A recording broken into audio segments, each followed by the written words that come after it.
Je m'appelle Tristan Limoges. Je suis directeur des ventes pour une entreprise de suppléments alimentaires. Je m'appelle Marc-Antoine Ricard, je suis consultant marketing et publicité numérique.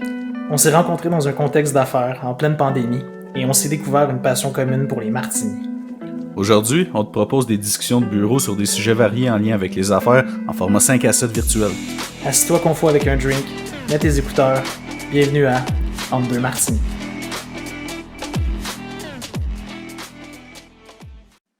Salut tout le monde, bienvenue au 61e du Entre deux martinis avec Marc-Antoine et Tristan. Aujourd'hui, le 14 février 2022, la Saint-Valentin, un jour spécial pour tous les amoureux.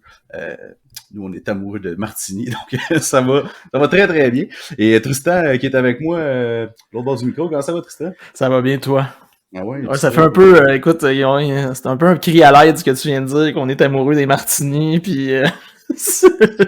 Pendant le 28 jours. Pendant le 28 jours, c'est exactement ce que j'allais dire. Je suis wow, c'est parfait. Tout le monde a eu un gros dilemme en fin de semaine à cause du Super Bowl avec le 28 jours sans alcool. Puis là, toi, tu lances ça. Nous, on est amoureux des martinis. Je trouve que c'est parfait.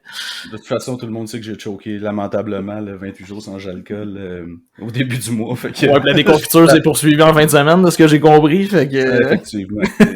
C'est vrai, là, 2020, il y avait de la Saint-Valentin, le Super Bowl. Super Bowl, c'est dur, mettons, de se passer d'une petite bière, je trouve. Mais hey, t'as fêté la Saint-Valentin ce week-end? Non, c'est à soir. Ah, à soir, en fait, bon. Pour quand on enregistre, là, mais oui. En fin de semaine, on a fêté le Super Bowl. Pas mal juste ça qu'on a fait. T'as-tu gagné ton Super Bowl? J'ai gagné mon Super Bowl. Je suis pas un énorme fan de foot. J'ai pas checké toutes les games de la saison, là, mais j'ai regardé à partir du wild card jusqu'à hier, en fait. J'ai regardé une couple de matchs. OK. C'est ça. C'était un bon Super Bowl, en fait. Ouais. Des fois, ça se finit dans le premier quart. Là, ça a quand même duré... c'était quand même intense tout le long. Là. On va faire une conversation de salon de coiffeur. Comment t'as trouvé le show de la mi-temps? Moi, j'ai trouvé ça incroyable. Ben, tu sais, moi, perso, tu sais, Dr. Dre, Snoop Dogg, 50 Cent, Mary J. Blige, c'est tous des rappers ou whatever R&B que j'écoutais quand j'étais plus jeune. Là. Ah ouais, ça nous rajeunit pas, on va se le dire. Non, ces succès-là avaient 20 ans, on va clarifier ça tout de suite. Là. Mais tu sais, ce que je trouvais vraiment cool, c'est justement, tu sais, l'effet, il manquait un peu de pyrotechnie, mettons, puis d'effets visuels, mais le show par lui-même était tellement, moi je trouvais ça tellement bon que, tu sais, j'en avais pas de besoin tant que ça de tout cet effet wow autour. Là. Ouais, je pense qu'au lieu, tu sais, d'habitude dans les shows du Super Bowl, souvent, c'est qu'ils en mettent plein la vue au niveau du contenant, puis le contenu est pas extraordinaire. Perry qui arrive sur un tic géant, là, ouais, genre, exactement, ou Janet Jackson qui se montre les seins, fait que, tu sais, là, je trouvais qu'hier, c'était beaucoup plus sur le contenu, puis perso, moi, c'est vraiment Dr. Dre puis Snoop Dogg qui ont été les meilleurs. On aurait pris plus longtemps. Ah ouais, vraiment. Je sais pas si t'as vu, il y a eu un petit, il y a eu un clip qui a tourné après ça sur le web pendant le dernier quart, ça a commencé. Puis Snoop Dogg a été pogné juste avant d'embarquer sur scène pendant qu'il est dans un container. Il y avait une caméra qui avait un angle direct sur lui. Puis tu le vois se pencher, puis il est en train de fumer un joint avant d'embarquer puis de monter les escaliers. C'était quand même pas comme si c'était très surprenant. Ah non, c'est pas surprenant, mais c'est juste drôle. Tu sais, le gars, il y a un show de 5-6 minutes à faire, mettons 10 minutes à faire au Super Bowl, puis il est même pas capable de se priver d'une puff de joint. Mais tu sais que, comme parenthèse là, rapide, tu sais que Snoop, il paye un gars à peu près 50 000 par année pour rouler ses joints. Je suis même pas surpris, puis je veux dire, il doit être payé 50 000 plus avoir le droit de fumer ce qu'il veut. Là, je veux dire, ben oui, c'est clair, plus le suivre partout en tournant. Avec les dépenses payées et tout. Là. Wow. Okay. Écoute, on l'a peut-être vu, il était peut-être caché dans les danseurs autour, c'était lui qui l'avait roulé. C'est sûr, c'est lui qui l'avait roulé. Fait que non, j'ai bien aimé ça, honnêtement. Très, très, très satisfaisant comme spectacle, à part que j'en aurais pris un peu plus longtemps. Mais dans l'ensemble, j'ai bien aimé. Cool. Ouais. Super. Ouais. C'est un bon... Fait que je vais juste parler de nos plateformes bien vite avant qu'on commence. Oui. Ceux qui nous suivent, vous pouvez le faire sur YouTube, sur Spotify, SoundCloud et Apple Podcasts. Notre page Facebook Entre deux martinis, très facile à trouver. On est sur Twitter, @2martinis en lettres. Et si vous voulez nous écrire pour poser des questions, participer ou quoi que ce soit, en fait, vous pouvez le faire au entredeuxmartinis@gmail.com. Entre deux martinis, tout en lettres. Et aujourd'hui, parlant de si vous voulez nous écrire pour participer, c'est un épisode très spécial. Oh que oui! Pas de transition aujourd'hui, on y va direct dans le vif du sujet. Non, je pas tout de suite, mais quand même, t'en avais parlé dans le dernier épisode qu'on allait avoir des invités, et aujourd'hui, c'est le cas. Ouais, c'est un jour spécial, là. On va présenter notre invité sous peu. C'est la Saint-Valentin, puis on a un invité. Hein. On dirait que c'est la tempête parfaite. On a réussi en fait, faut le dire, on enregistre un peu plus tôt que d'habitude, là, parce que tout le monde a des obligations. Ouais. Des obligations cupidones. Sauf moi, là, mais écoute, ben correct, là, je comprends ça. Ah ouais, j'ai oublié de dire, si jamais vous voulez écrivez-nous. Wow! Fait que j'ai un gin, par contre, que je vais parler bien vite avant de présenter notre invité, que j'ai essayé en fin de semaine, un nouveau. Ah oui, c'est vrai, on s'est parlé en plus de ça en fin de semaine. Hein? Ouais, parce qu'il est excellent. Pour vrai, en tout cas, à ma sac, c'était écrit nouveauté, là, fait que je sais pas si c'est nouveau dans tous les sacs quand ils écrivent ça, mais c'est le Lock 4, L-O-C-K, espace 4, comme 4. Fait que je sais pas si c'est Lock 4 ou Lock 4, là, quand ils l'appellent, mais c'est un gin de Saint-Henri qui vient de la brasserie McCaslin, qui est connu pour les bières, je crois que c'est la Griffintown, et puis il y en a un autre aussi, la bière aux apricots, que tu connais sûrement. Là. Ouais. Écoute, c'est tout le temps la même affaire. Là. C'est une des premières bières que tu bois parce qu'elle est comme plus soft quand t'es jeune. Là. Ouais, c'est ça. Mais elle est très bonne, en fait. Puis ils ont leur brasserie direct là. Mais je savais même pas qu'ils faisaient du gin, en fait. Puis pour vrai, il est surprenant. C'est excellent. Fait que 45$ à la sac, puis ils donnent 500 points en plus pour ceux qui les collectionnent. Fait que... ça, c'est une belle publicité. Ça, pour vrai, là, c'était parfait. Exact. Puis je suis revenu au bon vieux vermouth, le Noilly-Prat, là. Oh, tes anciennes amours. On va plugger plein d'affaires d'amour la Saint-Valentin aujourd'hui. Fait que t'es revenu à tes anciennes amours. C'est parce que j'étais allé souper chez un ami en fin de semaine, puis c'est ça, il m'a fait un martini avec du Noilly-Prat, puis je me rappelais pas à quel point que, pour vrai, il change la donne dans un martini. Il est vraiment, vraiment bon. OK. Mais écoute, je dois juste dire que moi, j'y ai pas goûté, manifestement, parce que c'est toi qui l'avais, mais je trouve que la bouteille est vraiment sharp. Puis très simple, là, très épuré, là, mais moi je trouve le look écœurant là, de ce gin-là. Là. Fait que pour moi, c'est un coup de cœur au niveau du design, mais écoute, j'ai hâte de pouvoir y goûter aussi. Là. Ouais, exact. Toi, t'as-tu quelque chose? Ben oui, mais écoute, comme on se disait tantôt avant de lancer l'enregistrement, je vais, tu voulais en jaser un peu du tien aujourd'hui. On a un invité, fait qu'écoute, je commencerai pas à faire une campagne pour mon gin. Je vais attendre à la semaine prochaine, puis j'en aurai d'autres. Là, comme je te dis, j'en ai découvert un pendant le Super Bowl, mais je me garde ça en réserve pour le prochain podcast. C'est pas aujourd'hui qu'on va faire un débat politique sur sur nos gins, c'est ça? T'es en train de me dire? Ah non, c'est pas aujourd'hui. Wow! Fait que, sur cette transition du tonnerre... C'est extraordinaire. J'ai la chair de poule tellement c'était beau. Hein. Vous allez comprendre dans 2 instants parce qu'on va présenter notre invité à l'instant. Dans le fond, on a l'honneur de recevoir cette semaine Maxime Couture de l'agence Catapulte Communication qui est à Québec et maintenant au Saguenay. En fait, qui est une agence qui se spécialise dans le marketing politique. Et puis, c'est pour ça, en fait, que j'ai amener l'aspect politique. Maxime, qui est également, que j'ai eu l'occasion de travailler avec dans le passé sur certains de ses clients. Donc, ça me fait très plaisir de le recevoir aujourd'hui. Max, tu vas allumer ton micro puis saluer les gens. Bienvenue. Bonjour à tous. Merci beaucoup de l'invitation, les gars. Je suis vraiment content d'être là. Le lendemain du Super Bowl, le jour de Saint-Valentin. C'est parfait. Ouais, merci Maxime d'être là. Très cool. As-tu gagné ton Super Bowl? Honnêtement, non. Regarde, c'est la vie. Moi, j'étais un fan, je vais déjà vous entendre huer, là, mais j'ai toujours été bien fan des Pats avec Tom Brady. Je l'ai suivi avec les Bucks. Fait que ça fait quand même déjà quelques semaines que je savais que je gagnerais pas mon Super Bowl, mais bon. Ah, t'es déçu depuis, ouais. Ok, j'étais en déception de quelques semaines. Ouais, j'aurais été content que les Bengals gagnent, mais bon, les Rams, c'était cool aussi. Là, c'était 2 belles équipes. Puis, on a eu un match, tu sais, souvent le Super Bowl, le match est plate. Là, au moins, on a eu quelque chose. Ah, puis écoute, rapidement, on s'éternisera pas sur le Super Bowl, mais tu sais, à la fin, c'est un mauvais jeu, mais sinon, ça aurait pu encore se terminer en prolongation pour la énième fois des playoffs cette année dans la NFL. Ah, il serait temps qu'ils changent les règles de ça, par exemple. En tout cas, je trouve, là, pour les playoffs au football, je trouve que c'est mal fait. Là. Tu veux dire pour la prolongation? Ouais, on est d'accord là-dessus. Ouais, on est d'accord là-dessus. C'est Pour clair. moi, avoir chacun leur chance. Mais en tout cas, bref, ça, c'est un autre sujet. Ouais. Mais sinon, Maxime, moi, je suis curieux. T'as regardé le Super Bowl. Est-ce que, parce que tu sais, on a une espèce de routine ici ou une tradition quand on reçoit des invités. On veut savoir c'est quoi sa recette de martini. Est-ce que tu es un buveur, un fan de martini? Moi, j'aime beaucoup le martini, mais j'aime ça. Moi, je trouve que c'est comme, j'appelle ça un kick-off, tu sais, un peu comme au football. C'est que ça part ta soirée, là. Un martini, t'es bien décollé. Après ça, moi, je suis plus un fan de vin, là, en toute honnêteté. Mais un martini, c'est parfait. Au deuxième, on dirait que là, ça commence à fesser un peu trop. Fait que moi, je me limite à un, là, quand je décolle, mais je suis un gars ben traditionnel, conservateur. Je suis sur le Dirty Martini, là, mais ben classique, mais j'aime ça essayer, là, mais... T'es-tu Dirty Martini Gin ou t'es Dirty Martini Vodka? Gin, définitivement. J'aime bien le Hendrix. Il y a un gin que j'ai trouvé aussi qui s'appelle c'est le Half Hitch. C'est un gin que j'avais ramassé en Angleterre à un moment donné, puis j'ai capoté là-dessus. Ah ouais. Puis je sais pas s'il est disponible à la SAQ, honnêtement, mais ça vaut vraiment la peine. C'est vraiment fait à Londres, dans le Camden Market. Fait que si vous allez faire un tour à Londres, tu ramasses ça. Puis c'était cool. Fait que non, j'aime bien ça, mais sinon, Hendrix, le Bombay, ben classique, là. Okay. C'est bien le fun.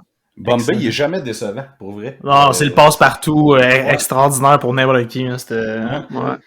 On a tous déjà trop bu de Tanqueray, puis là, maintenant, on se dit, OK, là, c'est assez. Faut passer à autre chose dans notre vie. Puis on switch vers le Bombay. Puis je pense que ça reste un classique. Mais le Hendrix, j'aime bien. Puis là, ils ont sorti un Hendrix, c'est peut-être pas si nouveau que ça, mais genre un peu absinthe, là. Puis j'ai bien aimé aussi. OK. Absinthe parce qu'il y a plus d'herbe, c'est quoi? Ou parce que de l'absinthe pur, c'est très fort en alcool, là? Ouais, écoute, je pourrais pas le dire, j'ai juste trouvé ça bon. C'est Hendrix, ouais, il doit être à la SAQ aussi. Hendrix absinthe. OK. Mais écoute, si tu t'en rappelles, ça veut dire que c'était pas de la vraie absinthe, parce que la vraie absinthe, des fois, ça fait des grosses soirées dont tu ne te souviens pas grand-chose. Donc, ça peut être raide un peu. Ouais, exact. Cool. Fait que merci pour cette appréciation du martini et ce conseil-là. Hendrix, j'aime bien ça. Yes. Fait que, Max, corrige-moi si je me trompe. Au début, je t'ai introduit en disant que Catapulte, en fait, c'est ton agence avec ta conjointe, en fait. Puis là, t'es rendu au Saguenay, mais l'agence comme telle, as-tu encore de l'opération à Québec ou comment ça... Parle-nous un peu de... Ouais, en fait, moi, je suis un gars qui est natif de la Rive-Sud de Montréal, mais j'ai déménagé rapidement à Québec pour les études, puis j'ai démarré Catapulte à Québec, mais nos clients, dans les faits, sont partout. Tu sais, nous, même avant la pandémie, on était en télétravail. Là, on a des employés Montréal, Outaouais, Montréal, Québec, Saguenay. Donc là, on a décidé d'établir la petite famille au Saguenay d'un point de vue plus personnel. Mais la business, c'est sûr que la majorité de nos clients, là, de par la nature de nos activités, beaucoup plus à Québec, on est près de l'Assemblée nationale. Mais à cette heure, téléphone, Zoom, puis sinon, Saguenay, c'est quand même juste 2 heures de route aller-retour. Il n'y a pas de trafic, donc c'est rien d'énervant là, pour se descendre à Québec. OK. Cool. Nice. Puis toi, dans le fond, tu dis que tu as commencé Catapulte, mais ton parcours, parce que tu sais, c'est le marketing politique ou en tout cas la table de clients avec lesquels tu travailles qui est plus institutionnel en général, tu sais, c'est quand même une clientèle assez niche, là, fait que ton parcours, ça ressemble un peu à quoi avant de te rendre là? Ouais, tu sais, souvent, le concept de marketing politique est quand même un peu utilisé de par les gens qui en font moins. Dans le sens où nous, on va plus parler de relations gouvernementales. Le terme lobbyiste a été un peu honni, là, surtout aux États-Unis. Fait que là, des fois, on entend plus parler de marketing politique. Mais tu sais, grosso modo, moi, je suis born and raised en politique, comme on peut dire. Là, j'avais 19-20 ans, puis j'ai commencé à vouloir militer dans des partis politiques. Puis j'étais vraiment fasciné par ça. Alors que 2 ans avant, ça m'intéressait zéro. Là. Je raconte souvent l'anecdote que j'étais dans un cours de sciences politiques au cégep. Là. J'ai fait mon cégep à Saint-Hyacinthe en sciences humaines. Là, tu es obligé de faire un cours de sciences politiques. Ça me tentait pas. Là, je m'assois dans le cours, puis là, la prof a dit, est-ce qu'il y a des gens qui pensent étudier en Sciences Po à l'université? Puis là, il y a une fille qui lève la main. Puis là, je suis comme, mais quelle perte de temps aller faire ça. Et ça a fini que je me suis inscrit au bac en Sciences Po. Puis j'ai fait mon bac là-dedans. Puis quand tu fais ce bac-là, ben, tu apprends les grands rouages, le politique, là, les grandes théories politiques des philosophes, puis les grands trucs, mais tu n'apprends pas le day-to-day, puis comment ça fonctionne, l'envers de la médaille, puis tu sais, quand tu as un premier ministre, un ministre, comment ça fonctionne et tout. Fait que je me suis mis à m'impliquer bénévolement dans un parti politique à Québec, puis de fil en aiguille, j'ai été embauché comme employé, puis après ça, là, on a pris le gouvernement, fait que j'étais allé travailler au gouvernement, mais après ça, tu développes une expertise, une connaissance qui s'applique. Cette connaissance-là des rouages, ben, tu peux l'appliquer à différents clients qui ont besoin de se faire entendre là, de la part du gouvernement. Moi, parce que je sais pas si tu l'as dit, mais peut-être je l'ai manqué, mais tu dis que tu n'étais aucunement intéressé par la politique. Finalement, tu t'es intéressé, tu t'es inscrit en sciences politiques. Et c'est quoi qui a été l'élément déclencheur ou l'espèce de qui t'a amené là? C'est une bonne question parce que au début, ça m'intéressait zéro, puis j'avais pas l'impression que la politique nous touchait tant que ça. Puis à un moment donné, j'ai réalisé, j'étais assis chez moi, puis tu sais, j'écoutais les bulletins de nouvelles avec mes parents, comme tous les bons ados peuvent faire de temps en temps. À l'époque, c'était pas mal ça. On écoutait TVA, Pierre Bruno, etc. Puis j'ai commencé à y voir un peu, là, il y avait le Parti québécois qui était au gouvernement. Puis là, il y avait des décisions qui commençaient à nous toucher au niveau des étudiants, les prêts et bourses, etc. Puis là, quand je me suis mis à regarder ça, ben, j'ai réalisé que la politique était un peu partout autour de nous. Tu sais, tantôt, vous parliez, on fera pas de débat politique sur le gin, mais regardez, par exemple, les alcools québécois, ben, il y a des énormes débats politiques sur la provenance des produits, l'achat local, la volonté de mettre plus ou moins de produits québécois sur les tablettes de la SAQ. Donc, tout ça, ça amène des discussions politiques, d'où il y a des députés, des ministres, et même ultimement là où la première ministre qui vont être appelés à prendre des décisions dans ce sens-là. Fait que, tu sais, tantôt, on parle d'un gin qui est fait au Québec, ben ça a un impact majeur sur l'économie régionale. Tu sais, tout peut, après ça, on parle de n'importe quel sujet, puis on est capable de réaliser qu'on peut l'accrocher à des décisions publiques, à des prises de position publiques de la part de nos décideurs. Tu sais, souvent, il y a une phrase qu'on dit, c'est si tu t'occupes pas de politique, la politique, elle va s'occuper de toi. Là. Puis tu sais, c'est dans ça dans bien des domaines. Là. Fait que je pense que c'est important d'éveiller notre intérêt envers la chose politique, la chose publique. Intéressant, c'est très cool ça. Puis moi, j'aimerais juste ça que tu m'expliques parce que j'essaie de comprendre un peu. Ton quotidien, il est fait de quoi? Puis t'es-tu en mesure de nous en parler? T'as-tu le droit de nous dire un peu ce que tu fais? Parce que là, tantôt, t'as parlé de lobby. Là, je comprends que ça tourne autour de ça. Là, tu sais, au début, Marc-Antoine m'avait présenté... il t'avait présenté auprès de moi pardon, comme étant quelqu'un en marketing politique. Fait que là, moi, dans ma tête, je voyais des panneaux publicitaires avec des affiches de partis politiques, de voter pour moi, tout ça. Fait que, tu sais, c'est un peu comme ça que j'envisageais ça. Mais là, je vois que c'est un peu différent de ce que je pensais. Je trouve ça cool. Fait que ton quotidien est fait de quoi? Hein? Ben oui, le fameux panneau publicitaire peut être utilisé. Tu sais, moi, je dis souvent à Catapult, on est une agence de relations gouvernementales, de relations publiques. C'est quoi?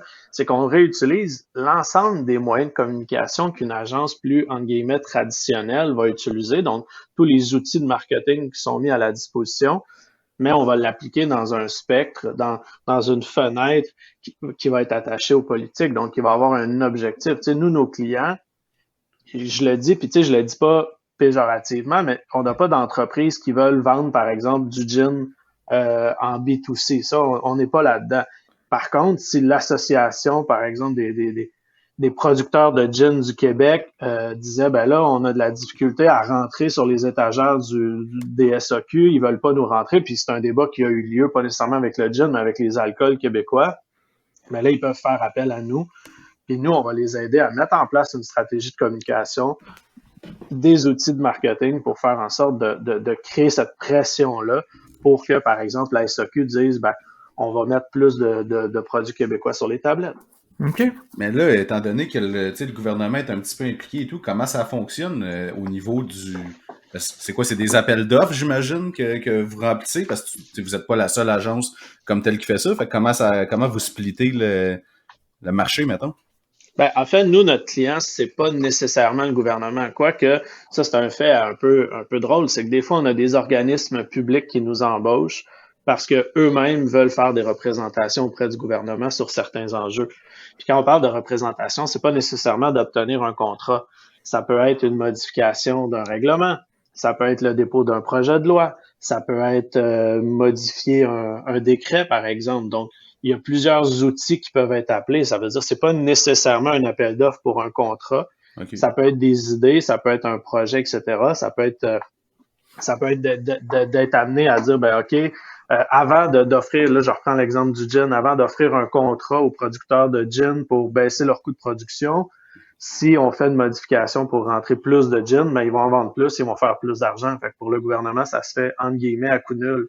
C'est pas vrai que c'est à coût nul 100%, dans la mesure où si je rentre plus de produits québécois, puis que le consommateur, lui, c'est pas ça qu'il veut, ben qu'est-ce qu'il va faire? Il va moins acheter. Puis les revenus, les profits de la SAQ, ça fait quoi? Ça fait des taxes et des impôts. Fait que, il y a un dilemme là-dedans à réfléchir de la part de la SAQ. Puis ça, c'est un dossier que je connais bien parce que quand j'ai été au gouvernement, j'ai travaillé sur ce dossier-là. C'était les vins québécois en SAQ. Ah, ouais. Un peu ça. Wow, ouais. OK.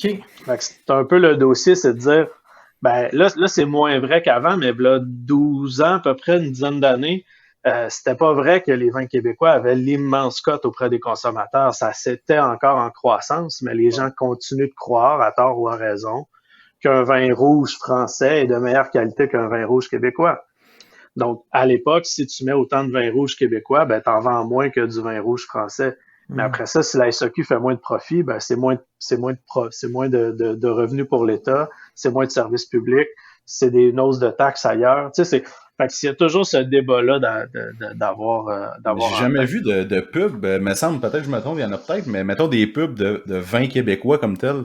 Je pense qui est en vente à la SAQ. Mais je pense que si je me trompe pas là-dessus, c'est parce que moi j'ai quelqu'un de très proche de moi, puis Marc-Antoine, tu le connais aussi, qui a été pour un vignoble québécois dans ces années-là, quand c'était en discussion. Puis c'était beaucoup justement de faciliter l'accès aux vins québécois, parce que je pense que si je me trompe pas, à l'époque, les vins québécois avaient pas une place aussi importante dans les épiceries. C'était compliqué. Il n'y en avait pas beaucoup à la SAQ. Puis là, après ça, avec la SAQ, est venu des programmes justement de vins québécois, fièrement québécois, où maintenant tu le vois là, qu'il y a des petites affichettes dans les succursales. C'est des choses qu'il n'y avait pas avant. Fait que j'imagine que c'est l'espèce de travail qui a été fait par des entreprises de marketing politique. Ben, c'est un peu de tout. Après, il faut que tu crées la demande auprès du consommateur. Donc, il y a des firmes de marketing plus classiques qui vont dire, hey, pourquoi j'ai pas le gin, Norrois, j'en ai pas plus en SAQ. Donc là, le consommateur va voir son gérant de SAQ. Le gérant de SAQ, lui, il va se revirer vers l'entrepôt ou les acheteurs de la SAQ, puis il va dire, écoute, j'ai full demande pour obtenir du gin Norrois. Es-tu capable de m'en rentrer plus? Là, les acheteurs vont se virer vers la distillerie, ils vont vouloir faire l'achat. Ça, c'est la relation peut-être plus directe. Et moi, comme firme, je suis peut-être moins impliqué là-dedans. Moi, où là, je vais aller, c'est dire, écoutez, c'est plus vrai que, puis avec ça, on peut faire des études, on peut faire des recherches pour dire, ben écoutez, le consommateur québécois, il préfère payer 50 $ un gin québécois que 40 $ pour un gin qui vient d'Angleterre, par exemple. Donc, là, du jour au lendemain, tu viens de réaliser que tu es capable de générer un peu plus de revenus en plus. Puis en plus, l'argent reste au Québec, tu sais. Donc, c'est d'être capable de faire ça. Mais ça s'applique dans tous les domaines. Nous, on travaille beaucoup dans le domaine médical, par exemple. C'est la même chose. Puis, tu sais, il y a un projet de loi actuellement qui a été déposé il y a peut-être 2 semaines à l'Assemblée nationale qui vient mettre de l'avant. Il n'est pas parfait, il n'y a aucun projet de loi qui est parfait, mais qui vient favoriser l'achat québécois, l'achat local dans les appels d'offres. Pour le matériel médical ou pour toutes les choses, tout confondu? OK, intéressant. Pour tout. C'est juste de dire, ben écoute, c'est parce que là, je veux pas, on est en train de prendre un verre, on va rester dans les grandes lignes, mais fais en sorte que dans le monde, tu peux pas mettre en place des règles qui disent tu vas acheter que des produits de ton propre pays. Non, parce que c'est protectionniste, ça aussi. Là. Exactement. Il y a des règles mondiales de commerce. Par contre, la population, puis vous allez être d'accord avec moi, dit ben il faut acheter le plus possible local, pas juste notre alcool, pas juste notre nourriture, mais notre bois, notre acier, nos services, faut qu'on encourage le plus possible localement, puis ça a un impact beaucoup plus direct que si on encourage un pays étranger. Fait que là, le gouvernement, lui, est pris dans des règles mondiales de commerce international de dire ben t'as pas le droit de favoriser plus des produits québécois versus au détriment des produits de la France ou des produits de la Chine. mais en même temps, tu as une population qui, elle, demande. Donc, le gouvernement doit agir entre les deux. Puis nous, on représente des entreprises dans le domaine, par exemple, des technologies ou dans le domaine médical qui disent, ben, il y a des règles qu'on est capable de mettre en place pour favoriser cet achat local qui n'est pas nécessairement basé sur le prix. Parce que là, tu dis qu'il y a des le public demande, mais ça fait quand même ben là, avec la pandémie, on dirait que ça a été encore plus, là, mais il y a quand même pas mal d'annonces aussi qui disent acheter local, tout ça. Puis il me semble qu'il y a des annonces du gouvernement qui disent ça, non? Oui, mais entre le dire et le faire, là, il y a toujours un enjeu. Tu sais, moi, je donne toujours l'exemple, tu sais, c'est pas prendre son char quand on est sous. Ça fait 15 ans qu'on fait des campagnes de promotion, la Société d'assurance automobile, Éduc-Alcool et autres organismes qui font des campagnes de promotion pour dire si t'es chaud, prends pas ta voiture. Il y a encore des gens qui le font. Ouais. C'est parce qu'une campagne sociétale, donc changer le comportement d'une société, ça prend au moins 10 ans. Mais quand tu es dans le domaine du produit de consommable, mettons un good food de ce monde, ben, il est rentré dans énormément de foyers très rapidement. Ça se fait beaucoup plus facilement quand on est dans là on va appeler ça du marketing politique. Souvent, c'est beaucoup plus long parce que c'est des comportements à changer sur des grandes phases de la population. On peut le voir avec la campagne de vaccination. C'est un bel exemple de marketing politique. C'est que ça fait 2 ans ou 1 an et demi qu'on dit aux gens de se faire vacciner. C'est long, c'est pas tout le monde. Il y en a qui vont jamais vouloir se faire vacciner pour plein de bonnes et de mauvaises raisons, mais il y en a encore qui se font vacciner à leur première dose aujourd'hui. Qu'est-ce qui a fait en sorte que ça a pris 1 an et demi avant qu'ils se décident? Ben, c'est un peu ça, c'est de dire c'est quoi les stratégies de communication qui ont été mises en place. Mais ça a toujours été la même affaire. Tu sais, depuis le début, c'est comme, on dirait qu'ils font juste, est-ce que vraiment, de répéter toujours le même discours, c'est qu'à un moment donné, tu te dis, c'est ça qui a fait que le monde, ça a fini par rentrer? C'est pas nécessairement de répéter le même discours, c'est de le répéter de façon différente. Puis tu sais, ça, ce que je vous dis là, c'est la même chose que si tu veux vendre des places pour un billet pour aller au cinéma ou de la gomme. C'est juste de trouver des canaux de communication qui sont différents, qui sont innovants. Tu sais, les réseaux sociaux pour parler à la population, au début, ça devait être le paradis parce qu'il n'y avait plus de filtre des médias pour les politiciens. Les politiciens disaient « Hey, c'est parfait, j'ai plus besoin de me faire de parler à un journaliste qui va déformer mes propos. » Aujourd'hui, on réalise que tout ce que tu écris sur Facebook est déformé 100 fois plus que par un journaliste parce que là, tout le monde le partage, le commente, t'insulte. Ce qui fait que là, tu réalises que les réseaux sociaux, c'est plus si vrai que ça que tu parles à ta population sans filtre. Regardez juste François Legault quand il fait un point de presse, les commentaires en dessous. Moi, je pense que ça a un effet aussi inverse de spinner des gens qui étaient peut-être pas nécessairement contre des mesures, mais qu'à force de lire des commentaires comme ça, ça va leur donner des arguments ou ça va les convaincre dans leur position. Parce que c'est un 10% de personnes qui font du bruit, tu sais. Ça ne représente pas la majorité, les médias sociaux. Exactement, sauf que ça polarise beaucoup plus que si c'est une marque, que si tu essaies de vendre du gin, tu sais. On a vu des campagnes de marketing créer devenir virales pour les mauvaises raisons, là. Mais je pense que chaque annonce d'un gouvernement a un impact extrêmement dangereux. Pas un impact, mais un risque extrêmement dangereux de mal virer. Puis c'est un peu le rôle. Tu sais, en politique, il y a ce qu'on appelle des attachés de presse. Là. En anglais, c'est un peu péjoratif, mais on va dire des spin doctors, qui, eux, sont là. Puis ça a été mon métier quand j'étais en politique, de réfléchir à tous les angles. Tu sais, quand on dit prêter flanc à la critique, là. Donc, quand je fais une annonce, il faut que je réfléchisse à tous les angles. Les angles morts, même aussi. Puis comment je peux me faire attaquer, genre, sur quelque chose, tu sais. Ou je peux me faire planter, tu sais. Fait que là, tu prends ta nouvelle, puis on faisait des Q&A, là, des questions-réponses, de dire, bon, ben, c'est quoi tout? Puis moi, je fais de la formation à mes clients, puis je dis, si vous avez une annonce à faire, dites-vous, c'est quoi la pire question qu'on pourrait me poser?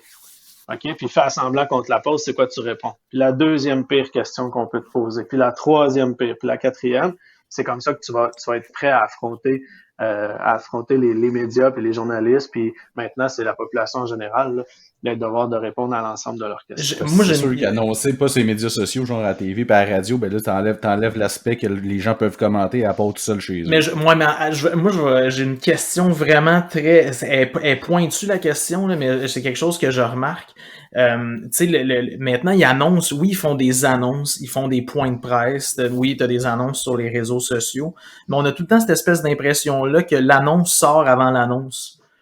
Puis ça, est-ce que c'est le travail du marketing politique aussi? Je m'explique souvent, avant le point de presse, on va le savoir qu'est-ce qui va sortir dans le point de presse. Comme si avant que le point de presse soit officiel, avec toutes les caméras braquées, les micros sous le nez. On fait une dernière espèce de validation publique le matin même avant la conférence de presse, la mêlée de presse, peu importe. Est-ce que ça, c'est du marketing politique? Puis est-ce que c'est une fausse impression que j'ai que c'est fait pour de la validation, ça aussi? Puis attends, je veux juste rajouter de quoi à ce que tu dis en même temps. Est-ce que, en fait, la réponse est sûrement oui, là, mais l'information qu'ils font couler, dans le fond, ça doit être voulu aussi à quelque part parce qu'ils savent très bien que c'est ça qui va se divulguer, là. Ça doit faire partie de la stratégie à quelque part, là. Absolument. En fait, il y a deux choses. Des fois, c'est pas voulu. Des fois, il y a quelqu'un, il y a un fonctionnaire, il y a un staff, il y a quelqu'un qui est chum avec un journaliste, puis il coule l'information, puis c'était pas voulu. Okay. D'autres fois, tu coules, puis la majorité du temps, tu vas couler l'information pour contrôler le message. C'est-à-dire que tu vas le donner à un journaliste en particulier, que tu sais, lui, à peu près vers où il va aller dans son traitement de la nouvelle, puis il va le traiter d'une certaine façon, positive ou négative, mais ça va faire en sorte que tu vas enlever le plaster sur le bobo, tu sais. Des fois, si tu sors la nouvelle le matin même, le matin à 7 heures à Paul Arcand, il y a toujours le chroniqueur politique. Actuellement, maintenant, c'est Jonathan Trudeau. Tu lui donnes une information. Par exemple, Justin Trudeau va l'état d'urgence, là, dans le fond. Là, tu vas déclarer l'état d'urgence. Ben là, ça fait en sorte que ça laisse dans la tête des gens un 3, 4, 5 heures à se préparer, à pousser la nouvelle, ça sort un peu partout. Là, quand il fait l'annonce, ben là, oui, l'annonce, elle continue dans le reste de la journée, mais elle a déjà coulé un peu partout, puis elle a déjà été annoncée, ce qui fait en sorte que c'est un peu moins, il y a un peu moins d'impact, comme une surprise, comme une bombe qui éclate. Là, tu sais, ça vient un peu plus tranquille. Puis des fois, c'est pour tester l'idée aussi. Donc, tu dis que tu vas annoncer, tu coules à un journaliste telle information, que on pense annoncer telle affaire. Puis là, si ça réagit vraiment fort dans les lignes ouvertes, auprès des journalistes, des chroniqueurs, ben ça te laisse le temps de remettre la pâte à dents dans le tube. Okay. Est-ce que c'est quelque chose qui est utilisé à tous les jours? Je dirais non, mais est-ce que c'est un des moyens pour essayer, on appelle ça des ballons, donc de lancer un ballon dans les airs pour voir quelle direction il va prendre avec le vent? Ben, la réponse, c'est oui, c'est un des outils qu'on peut utiliser.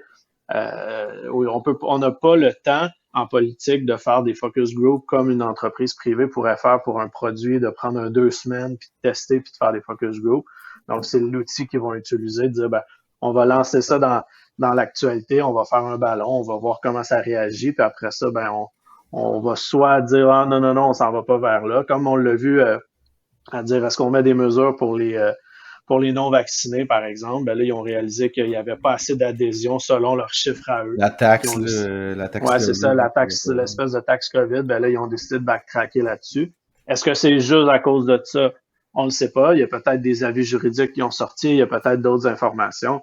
Mais c'est clair que si ça fait 3 jours que tu parles de mettre une taxe COVID, le jour où tu annonces la taxe COVID, ça a pas mal moins d'explosion dans l'actualité que si personne n'a entendu parler, puis là, tu sors ça de nulle part. C'est comme là, soyez pas surpris, là, la fin du passeport vaccinal, ça depuis vendredi, là, on est lundi le 14 février, depuis vendredi que ça roule, que peut-être on va enlever le passeport vaccinal, ben, c'est pour pas que ça devienne une surprise qui nous éclate en plein visage. Puis là, d'ici 2-3 jours, ils vont probablement le retirer.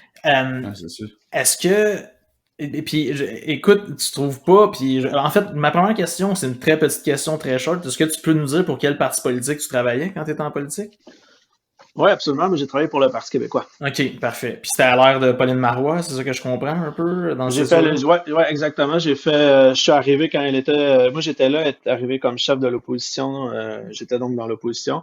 Puis après ça, j'ai fait le gouvernement au ministère de l'Agriculture et des Pêcheries et de l'Alimentation, comme avec François Gendron. OK, cool, excellent. Mais tu sais, cette espèce justement là, de modus operandi là, qu'on voit là, de justement lancer des ballons, comme tu dis, tout ça, il y a pas... Est-ce que les politiciens, puis moi, en même temps, c'est une opinion, là.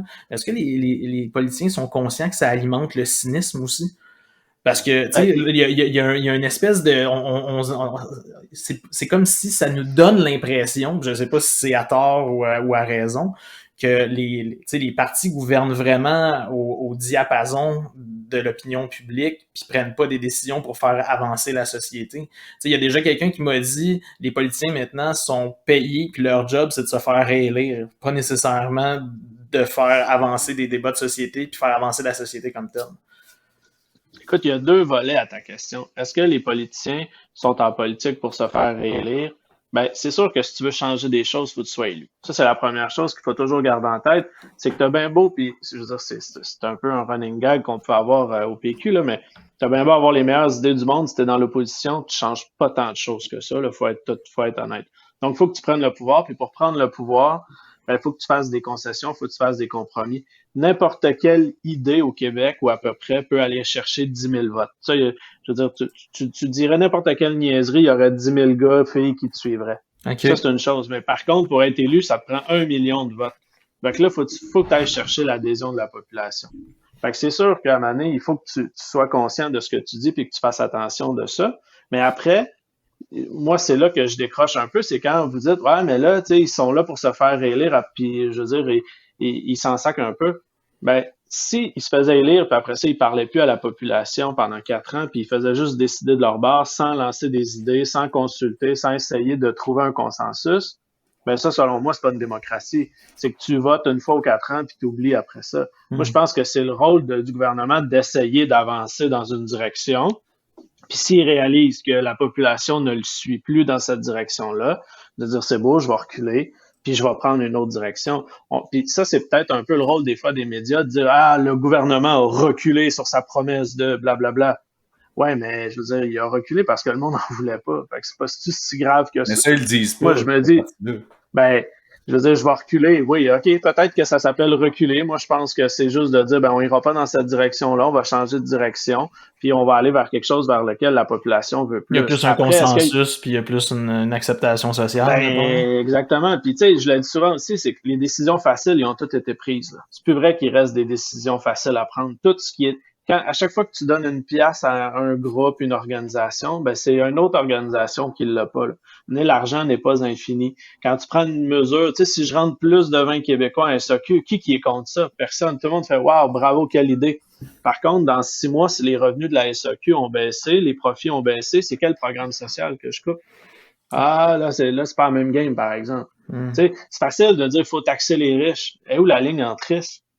Et où, là, à quelle pièce près je la trace, cette ligne-là, entre un riche et quelqu'un qui est plus faible? Quel programme je vais couper? Fait que, tu sais, c'est le fun de dire... Ça, j'ai de la misère avec ça, cette histoire-là, de taxer les riches, parce que, je veux dire, les riches, ça font déjà beaucoup taxer, tu sais. Ils payent leur juste part, là. Fait que c'est facile à dire, ça, taxer les riches encore plus. Mais maintenant, si tu taxes les riches, ils vont juste s'en aller un moment donné, là, non? Ben, ça c'est un autre débat qu'on peut avoir, c'est de dire s'ils s'en vont, peut-être, mais peut-être que non aussi, puis que c'est juste des fausses promesses, des fausses menaces qu'ils vont faire. T'sais, là, c'est un autre débat qu'on peut embarquer, puis le rôle, c'est juste de décider où la ligne à chaque fois. Il y a des idées qui sont faciles à déployer, à mettre de l'avant, mais que le diable est dans les détails, mais c'est ça dans bien des programmes. Tu sais, là, t'as encore un scandale de SNC-Lavalin qui vient de sortir aujourd'hui, là, ou quelque chose, là, une affaire de pot de vin pis tout. Mais je veux dire, on le sait tous que ça marche comme ça partout dans le monde. Fait que, je veux dire, t'as le choix de taper ses doigts de ta compagnie aussi qui suit les règles, mettons, si tu veux, qui sont, mettons, pas legit, là, tant que ça. Puis les écœurer, puis dire, ah, ils ont pas fait ça comme faut. Mais genre, en bout de ligne, s'ils le faisaient pas, ben, ils en gagneraient juste pas des appels d'offres. Fait que... Faut pas oublier qu'il y a peut-être des pommes pourries dans ces organisations-là, puis je suis pas là pour juger de ça, mais au final, il y a des gens honnêtes qui travaillent qui vont peut-être perdre leur job aussi. Puis ces gens-là, ils ont rien fait. Je veux dire, la fille qui est acheteuse ou la fille qui est à la comptabilité ou aux ressources humaines ou dans l'usine, la fille qui installe des pièces pour je sais pas trop quoi, ben elle, ça perd sa job, elle a rien à voir là-dedans. Là. Fait que, tu sais, puis cette fille-là, elle créait de la richesse dans notre société, elle payait ses impôts, elle dépensait, elle allait au restaurant.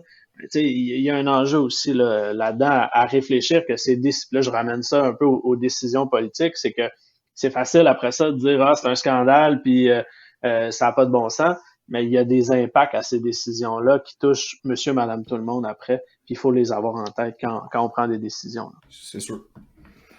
Tu sais, avec tout ce que tu me dis, puis dans ce que tu fais, mettons, dans le cadre de ton travail, tout ça, j'essaie de comprendre c'est quoi la qualité, c'est quoi la qualité la plus importante, c'est d'avoir une connaissance approfondie en politique ou c'est vraiment d'avoir des connaissances approfondies en communication? Mais je pense que c'est un beau mélange des deux. Tu sais, moi, j'ai jamais fait de cours de com à l'université. OK. Je pense que, tu sais, je dis souvent la communication, c'est juste du jugement au final. C'est d'avoir du jugement, de choisir les bons mots, de dire les bonnes phrases au bon moment aussi. Après, ça prend une connaissance des rouages. Mais la première question qu'il faut que tu te poses, c'est, tu sais, faut que ça soit un win-win pour tout le monde. Faut que ça soit un win-win pour la population. Faut que ça soit un win-win pour les élus. Faut que ça soit un win-win pour tes clients. Donc, c'est quoi le terrain que tu es capable d'identifier, le terrain de jeu qui va faire plaisir à tout le monde? Ben, c'est ça ton projet. Tu sais, on travaille avec des clients dans le domaine de l'environnement. C'est sûr que le client, il veut faire plus d'argent. C'est une business privée. Par contre, elle veut faire plus d'argent en améliorant l'environnement. Ben ça, il y a quelque chose d'intéressant pour la population. Puis en plus, ce qui fait en sorte qu'on est capable de créer plus de richesses, donc créer plus d'impôts, puis de réutiliser des produits qu'on va pouvoir remettre sur le marché. Ben ça devient intéressant pour le gouvernement aussi. Ben là, tu es capable de parler puis d'avoir quelque chose qui est gagnant. Si tu arrives avec un projet, tu sais, si tu arrives avec un projet qui est juste payant pour l'entreprise privée, ben le politique, lui, il gagne quoi à faire ça? Puis la population, elle gagne quoi? Puis tu sais, moi, j'ai énormément de respect pour les élus parce que la majorité de ces gens-là, la très, très grande majorité, sont là pour les bonnes raisons. Est-ce qu'il y a eu des pommes pourries dans le passé? Oui, comme dans n'importe quelle organisation. Mais est-ce qu'il y a des gens qui sacrifient énormément de leur temps, de leur vie de famille et surtout de salaire pour dire on va améliorer les choses? Ben, la réponse, c'est oui. Puis, tu sais, moi, tous les gens avec qui j'ai travaillé dans ma vie, de peu importe le parti, là, j'ai eu la chance de côtoyer des gens de tous les partis. Ben, ces gens-là étaient là pour une raison, pour une cause, quelque chose de noble, puis ils ont travaillé fort pour essayer de l'améliorer. Puis, tu sais, faut dire que toutes ces organisations-là, au gouvernement, les ministères, les organismes, c'est rempli de gens de bonne volonté. C'est juste que c'est des immenses organisations qui virent tranquillement. Ah, vraiment, C'est plein de forces qui se confrontent. Tu sais, quand on parlait de la qualité de l'air dans les écoles, c'est facile de dire, ah, demain matin, on met des capteurs de qualité de l'air. OK, parfait. Une fois que tu sais que ton air est pas bonne dans la classe, tu fais quoi? Ah, ben là, on va mettre une patente qui va purifier l'air, OK? On l'achète à qui? C'est un contrat au-dessus d'1 million de dollars. Fait que là, il faut le faire selon les normes, parce que sinon, on peut pas commencer à donner des contrats à gauche et à droite à nos chums. Donc là, ça prend un processus. Mais là, pendant ce temps-là, on fait quoi? Ben, pendant ce temps-là, on ouvre les fenêtres. Mais ça n'a pas de bon sens d'ouvrir les fenêtres. Ouais, mais je fais quoi d'abord? Tu sais, je ferme les écoles. Fait que là, on va pas à l'école. Mais en plus, fait que, quand je dis il n'y a plus de décision facile, c'est ça, là. C'est que ne serait-ce que de dire on va ouvrir les fenêtres pendant 10 minutes, ben ça crée énormément de bruit, ça crée énormément de pression. Pourtant, je veux dire, bon, l'idée, on peut en débattre, là, c'est peut-être pas la meilleure idée, mais je veux dire, si ça sent pas bon, tu ouvres la fenêtre, c'est pas mal le minimum que tu vas faire avant de commencer à dépenser des millions pour des capteurs puis des purificateurs, mais ça prend un temps, il y a du délai, puis tu sais, c'est plein de bonne volonté, mais dans l'exécution, c'est pas toujours évident. Il faut que ça se rende sur le terrain, puis il faut que les gens comprennent ce que tu veux. Puis à un moment donné, la prof, c'est le fun d'ouvrir les fenêtres, là, mais elle a d'autres choses à faire que d'ouvrir puis de fermer des fenêtres toute la journée aussi, là. Ah, puis des fois, ça se peut pas, là. Moi, juste ma blonde est prof, puis les manivelles de fenêtres sont dans le bureau de la direction sous clé. Là. Fait que déjà, ça...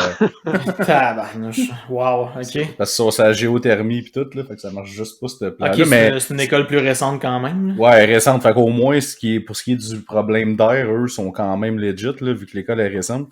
Mais quand même, c'est quand même bon que tu ailles expliquer ça, parce que c'est vrai que c'est facile à dire.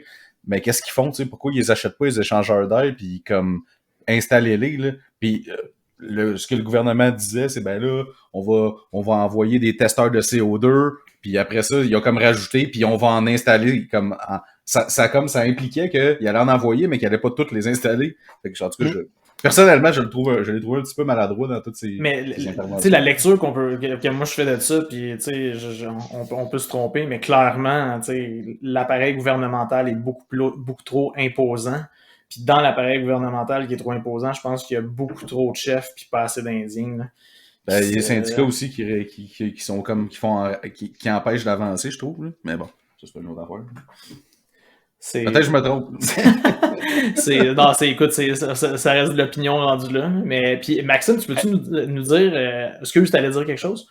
Ouais, ben ça revient au concept d'offre et la demande. C'est qu'on peut dire que l'État est trop lourd, mais par contre, après ça, ça veut dire c'est où qu'on coupe? Tu sais, c'est-tu dans le système d'éducation? Moi, je pense que tout le monde va s'entendre pour dire qu'on peut pas vraiment tant couper dans le système d'éducation.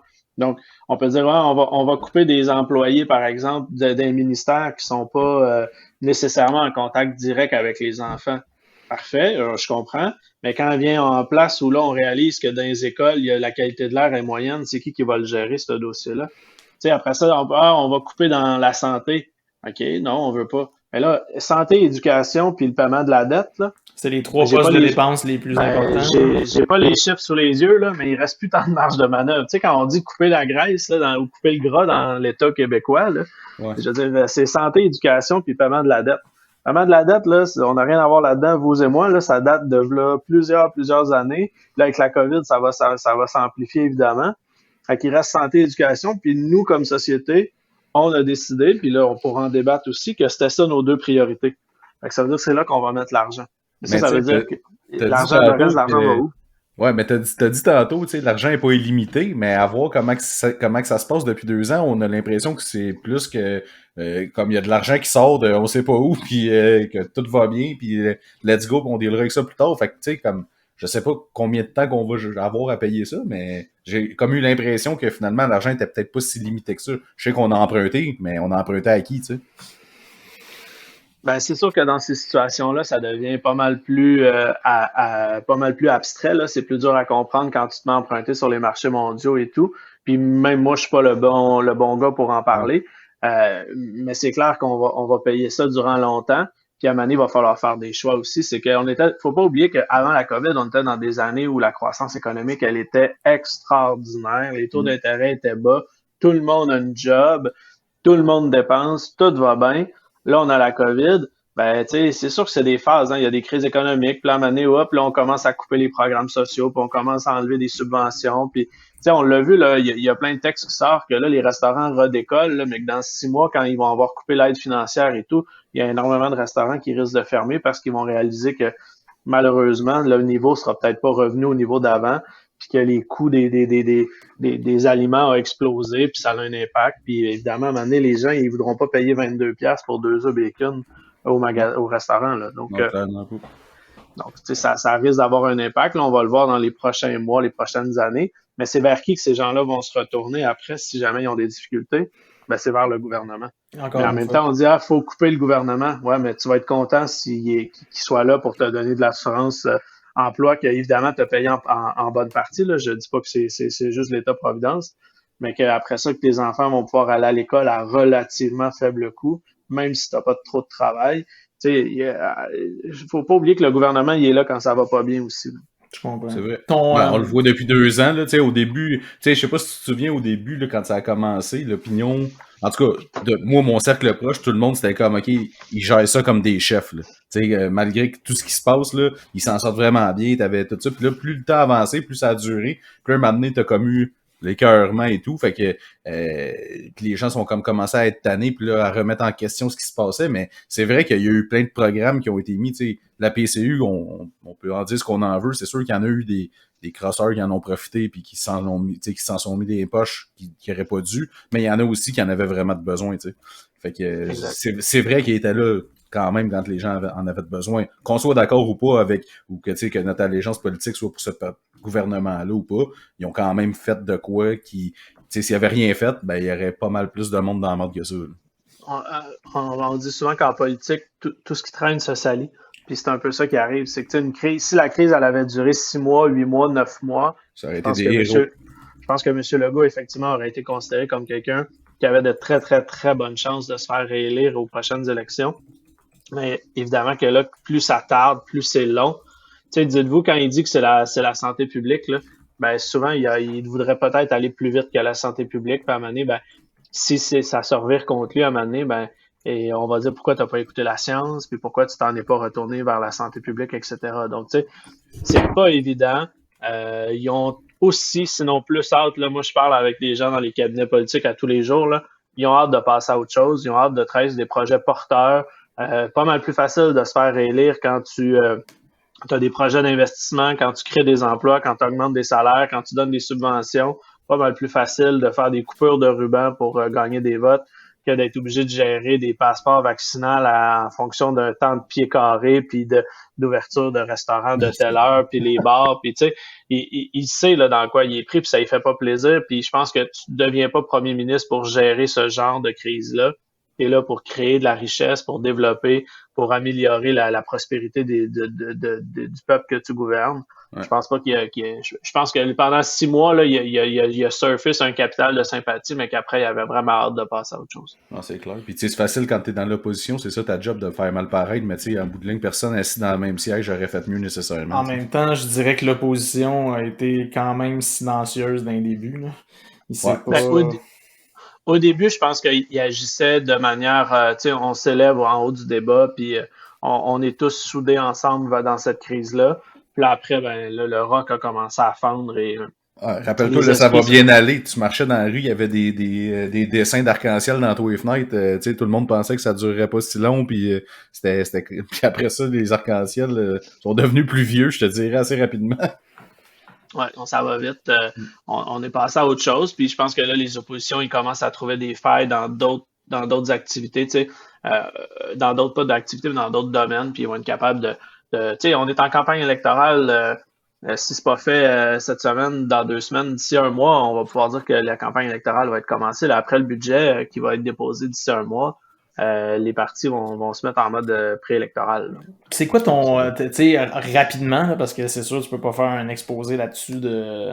on se colle beaucoup sur l'actualité en te parlant, parce que nécessairement, depuis 2 ans, tout ce qu'on se fait, c'est on se fait bombarder de marketing politique par rapport à la crise qu'on a vécue. C'est quoi ton analyse de la gestion par notre gouvernement?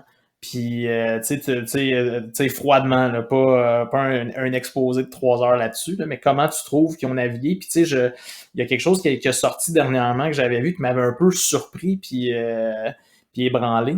Je pense qu'au Québec, on a dépensé en moyenne à peu près 4 à 5 fois plus en argent dans la publicité, dans le marketing, justement, pour la santé publique, tout ça. Fait que c'est quoi ton analyse de tout ça, de la façon dont ça a été géré?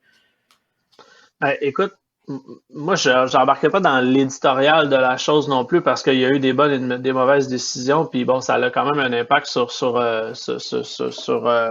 mes mandats en cours. Ouais. Moi, je pense qu'en général, ils ont fait des erreurs, là, c'est clair, comme n'importe quel gouvernement. Mais tu sais, quand on se compare, on se console. Je regarde beaucoup ce qui se fait en Ontario, aux États-Unis. Oui, ils ont dépensé plus en termes de communication, mais on regarde notre taux de vaccination, il est quand même pas mauvais pour la première et la deuxième dose comparativement aux autres provinces. Je pense qu'à la troisième, là, ça l'a ralenti un petit peu, mais quand même. On voit au niveau des décès, on voit aussi au niveau du respect des mesures. Je veux dire, on peut pas se comparer avec les Allemands, là, mais il y a quand même eu un respect des mesures relativement importantes de notre côté versus dans les autres provinces. Après, est-ce que bon, ça a eu un impact si majeur que ça? Là, on commence à voir que bon, la fermeture des restaurants n'aurait pas vraiment eu d'impact sur la propagation.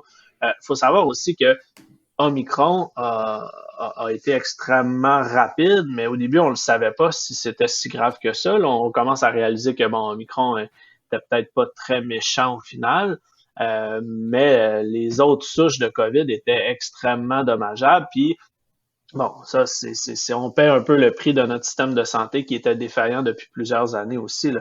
Donc, il a fallu qu'ils en mettent un peu plus pour respecter les mesures puis faire en sorte qu'il y ait moins de gens dans les hôpitaux versus un système de santé qui aurait déjà été au jour 1 en bonne santé, là. Moi, vous en avez sûrement vous aussi d'ailleurs, là, mais j'ai des amis dans le réseau de la santé.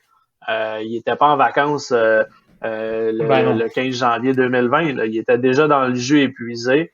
Puis là, on a rajouté une autre couche. Il y a eu des mauvaises décisions politiques. Rappelez-vous quand on parlait, bon, la dette, c'est pas, on s'en fout un peu, c'est un peu un concept flou. Ben, le gouvernement à l'époque avait, dans le temps du déficit zéro, avait mis des infirmières à la retraite dans les années 90.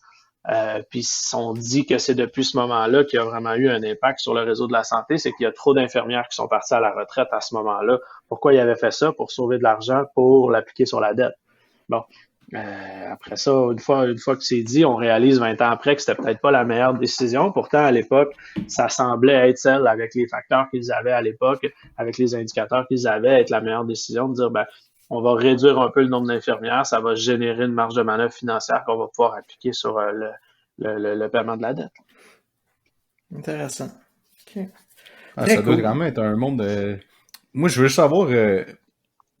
Tu sais, ça fait 2 ans, la COVID a affecté bien du monde. Toi, personnellement, dans ta compagnie, est-ce que vous avez été affecté par ça ou étant donné que justement, tu es plus au niveau, si tu veux, institutionnel, puis tu travailles un peu sur des dossiers du gouvernement, tu avais plus de job que jamais? Honnêtement, tu sais, j'ai eu 2 semaines où j'ai eu la chienne un peu, là, d'un point de vue personnel, où là, tu sais, on se demandait tout ce qui était pour se passer, c'était pas clair, on savait pas trop ce qu'il en était. Tu sais, je reviens à ce que je vous ai dit tantôt. Tu sais, les gens, ils vont vers le gouvernement quand ça va bien, puis ils vont vers le gouvernement quand ça va mal. Tu sais, une entreprise, c'est quand elle va vers le gouvernement, c'est quand elle a besoin d'Investissement Québec ou de la Caisse de dépôt ou d'une subvention pour accélérer sa croissance. Puis elle se retourne vers le gouvernement quand elle se fait fermer à cause des mesures sanitaires. Bon, là, certains diront que c'est à cause du gouvernement, là, mais bon, elle va se tourner quand elle a des difficultés financières vers le gouvernement. Et donc, nous, des firmes comme la nôtre, on est là quand ça va bien, quand il faut les accompagner pour justement aller chercher une subvention ou aller chercher d'un investissement dans de la machinerie, par exemple. Mais ils se revirent aussi vers nous quand ça va pas bien pour avoir des programmes d'aide au loyer ou de la subvention salariale, etc. Donc, tu sais, nous, là, je touche du bois, on a été quand même chanceux. On a eu des clients qui ont été extrêmement résilients puis qui ont réussi à affronter la crise.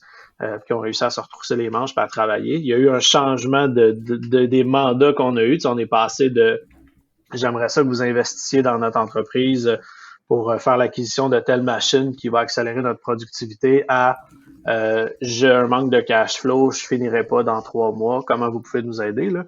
Donc, les mandats ont changé, mais la demande envers le gouvernement, elle a explosé, évidemment.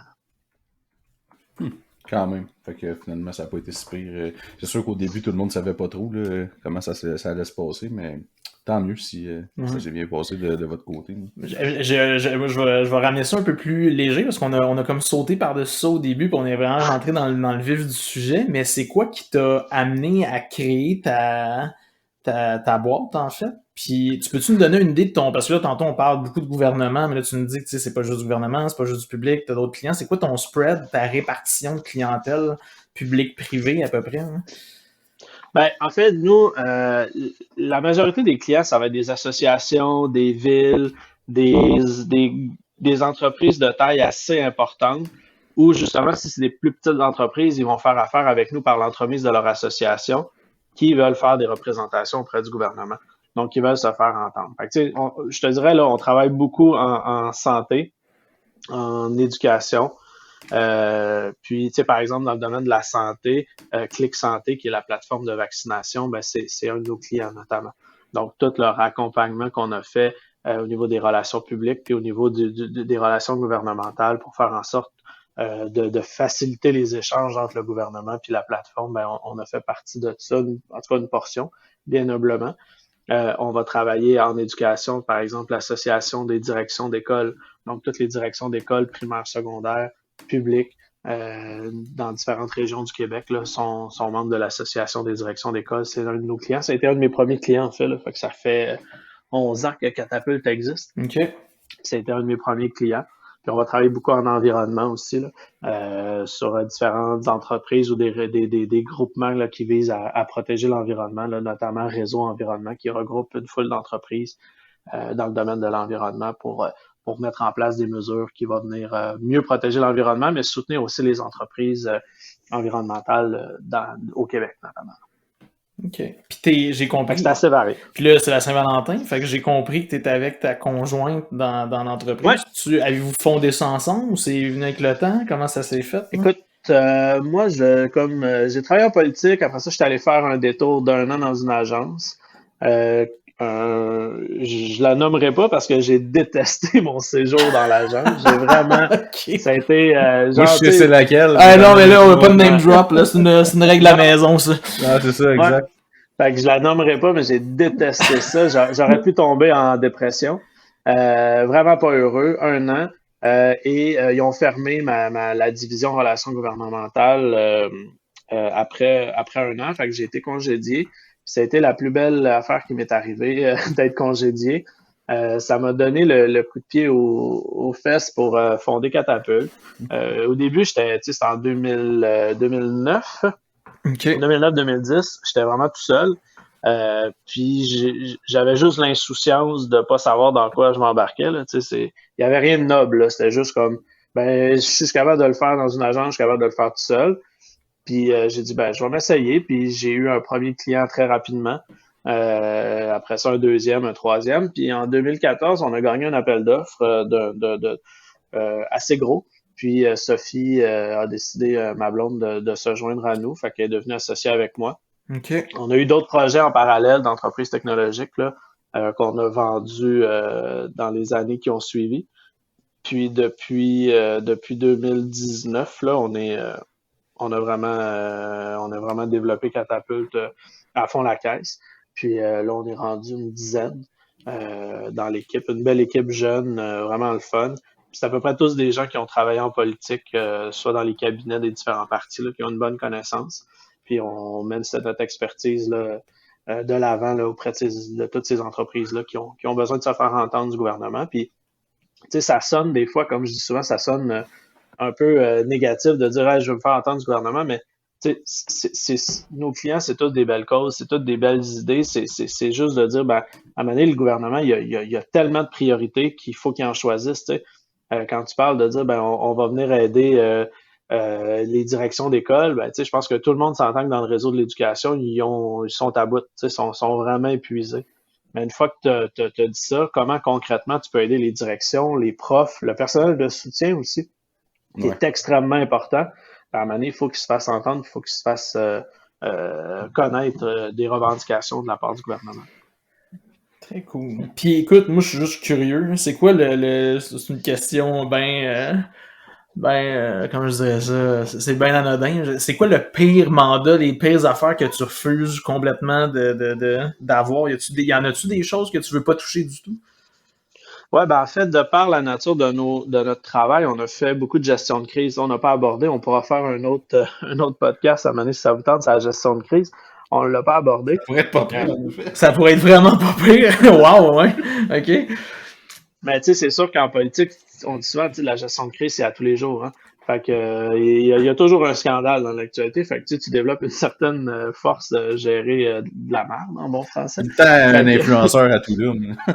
Ouais, c'est ça. Fait, il y a tout le temps une affaire qui pète à quelque part puis qui scrape un peu ton agenda que tu voulais faire. Mais bref, on fait quand même beaucoup de gestion de crise aussi. Là, on en a moins abordé aujourd'hui. Mais tu sais, tout ce qui va toucher des scandales sexuels ou de ce genre d'affaires-là, ça, on a toujours dit non à ça. Toute la gestion de célébrités ou ces patentes-là, on n'a jamais fait. On s'en est fait proposer, puis ça, on a toujours dit non. Mais parce qu'on y va avec nos valeurs aussi, là, tu sais, nos clients, je pourrais m'asseoir avec chacun d'eux, puis tu sais, je suis assis, puis c'est ma réputation aussi comme lobbyiste, de dire, moi, je suis prêt à dire, oui, vous avez besoin d'aide, puis on va aller au bat ensemble, puis on va se battre, puis on va essayer d'améliorer le sort des gens que vous représentez. Tu sais, moi, ma réputation, si elle finit, il y a plus personne qui veut m'embaucher, puis il y a plus personne qui veut m'écouter, surtout. Fait que faut faire attention avec qui on travaille, puis il faut que ça respecte tes valeurs. Puis moi, ça, je suis vraiment zéro à l'aise là-dedans. Ça, c'est vraiment pas dans mes valeurs. Fait que on reste le plus loin possible. C'est ça la beauté aussi que ça soit comme telle ta compagnie, c'est de te permettre de choisir avec qui tu veux travailler, puis tu prends les mandats qui vont mettre en valeur ta compagnie aussi, que tu sais que ça va, soit que c'est un beau défi à relever, puis que tu sais que tu vas l'atteindre, ou tu vas pas prendre des mandats que tu sais que tu vas te planter d'avance. T'sais. Ouais, puis la ligne est là aussi. Tu sais, t'es pas un avocat, je suis pas un avocat. Puis c'est dans ce genre de mandat-là, tu te bats contre le tribunal de l'opinion publique. Puis tu sais, tu gagnes rarement dans ces affaires-là. Puis je veux dire, en tout cas, je veux pas porter de jugement, là, mais tu t'en vas là pourquoi au final? Tu sais, défendre quelqu'un qui s'est passé des choses, chacun fait ses choix, puis nous, c'est pas le choix que Catapulte a fait dans nos valeurs. C'est bon ça. Très cool. C'est très bon. Ouais. Avais-tu d'autres questions, mon Tristan? Hey, non, écoute, en fait, moi, ça m'a allumé l'histoire de parler de gestion de crise. Mais moi, on va refaire un autre. On va te réinviter certainement. Je sais pas, là, je sais pas si vous savez, mais ça fait 1 heure, ça a passé comme si j'avais claqué des doigts, là. C'était vraiment intéressant, Maxime, pour vrai. C'est cool, puis j'ai l'impression que c'est pertinent puis utile ce qu'on a jasé aujourd'hui. En fait, c'est de l'actualité. Vraiment, c'est collé direct sur l'actualité, puis j'aurais encore 20 000 questions, je pense, là, j'en aurais pour la nuit. 28 podcasts, écoute, ça serait interminable. On fera des capsules.